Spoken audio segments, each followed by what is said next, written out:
गोस्वामी जी ने लिखा है, नाना भांति राम अवतारा, रामायण सतकोटि अपारा, रामचरित सतकोटि अपारा, सुति शारदा न वर्णे पारा, जल सिका मही रज गणी, जाहि रघुपति चरित न वर्णे स्याही। तो संतों और भगवत भक्तों ने यह नियम ले लिया कि हम राम कथा की बात छोड़कर न कुछ कहेंगे न सुनेंगे।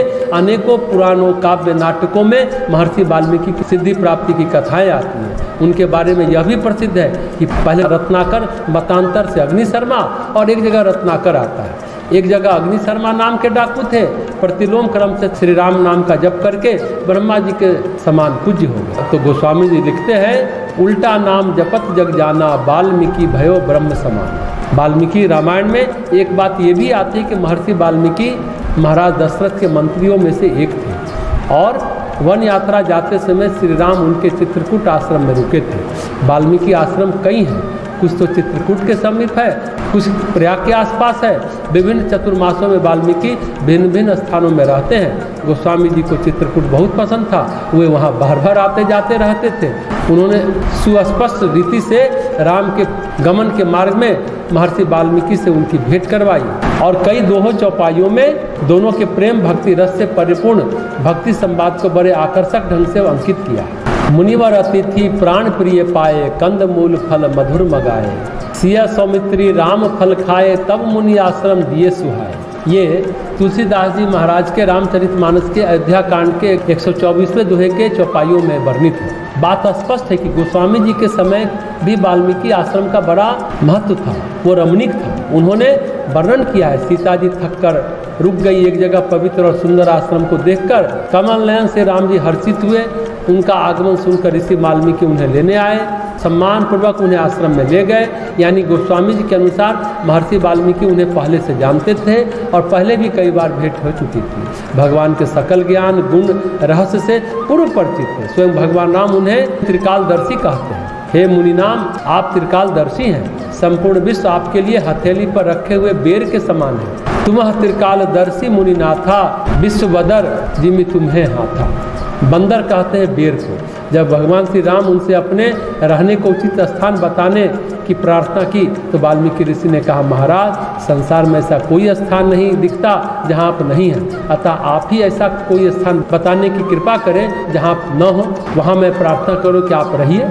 महर्षि कहते हैं, आप तो ब्रह्मा विष्णु और शिव को भी नचाने वाले हैं। जब धर्म का लोप हो जाता है, वेद मार्ग की रक्षा करने के लिए आप अवतार लेते हैं। भगवती सीता आपकी महाशक्ति योग माया और लक्ष्मण जी साक्षात शेष अवतार है, तथा रावण आदि राक्षसों की विनाश लीला आरंभ हो चुकी है। हे राम, आपका स्वरूप वाणी की अगोचर, बुद्धि से परे, अव्यक्त, अकल्पनीय और अपार है। वेद निरंतर नेति नेति कहकर उसका वर्णन करते हैं। तो वाल्मीकि जी कहते हैं, हे प्रभु, जब ब्रह्मा विष्णु सिद्धि आपके क्रियाकलापों के रहस्यों को नहीं जानते तो संसार में भला और कौन जानेगा। जो भी भक्त आपके रहस्य को जानते हैं वो आपकी कृपा की विशेषता है। जानत तुम ही हो जाए। वाल्मीकि कहते हैं, प्रभु, भक्त आपके विषय में यही जानते हैं कि आपका शरीर सच्चिदानंद घन शुद्ध ब्रह्ममय है। इसके बाद वाल्मीकि ने उनके रहने के 14 भवन 14 स्थान बताए। वाल्मीकि का सारा जीवन राममय था। वे राम के अनन्य भक्त थे। उन्होंने सभी के लिए यह संदेश दिया, राम का भक्त बनकर अपने जीवन को सफल बनाए। वाल्मीकि रामायण में वे कहते हैं, प्रभु, अग्नि आपके क्रोध और शांत चंद्रमा आपके प्रसन्नता का स्रोत है। वामन अवतार में आपने पराक्रम से तीनों लोकों को लांघा था। आपने बलि को बांधकर इंद्र को राजा बनाया। भगवती सीता लक्ष्मी हैं और आप प्रजापति विष्णु हैं। रावण के वध के लिए ही मनुष्य शरीर में प्रवेश किया है। आपका बल, वीर और पराक्रम सर्वथा अमोघ है। पृथ्वी पर आपकी भक्ति करने वाले भी अमोघ होंगे। हे पुरुषोत्तम, जो आपकी भक्ति करेंगे, आपकी उपासना करेंगे, उनके लिए इस लोक और परलोक में कुछ भी दुर्लभ नहीं रहेगा। वाल्मीकि शब्द का अर्थ भी अगर समझें तो महर्षि वाल्मीकि संस्कृत भाषा के आदि कवि, हिंदुओं के आदि काव्य रामायण के रचयिता के रूप में प्रसिद्ध हैं। महर्षि कश्यप और अदिति के नवम पुत्र वरुण आदित्य से इनका जन्म हुआ।